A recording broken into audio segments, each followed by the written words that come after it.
My dear brothers and sisters, in the gospel passage today, we heard a parable.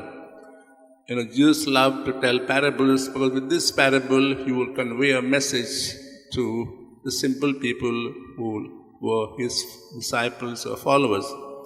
But today's parable is different because Jesus tells a parable and to disciples, he explains them or rather interprets them. The message of each part of the parable. Now, as we have heard this parable, also interpretation given by Jesus, what message does it convey to us? You heard in the parable that 3/4 of the seeds fell on different soils and bore no fruit. But that doesn't in a way discourage the sower. Some seeds, or quarter of them, fell on good soil. And these seeds brought 100-fold fruit. And therefore, the Lord tells us today, we must continue sowing seeds.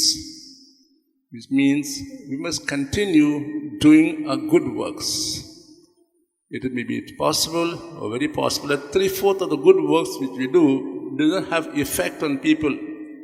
But that does not, or should not discourage us. Because 1/4 of our good works will bear fruit, will bring about transformation and change people's life. Therefore, the Lord tells us, please, he says, go on like this farmer, sowing day in and day out seeds with your words and more so with your good deeds, so that what effort we put in, the Lord will bless it 100-fold.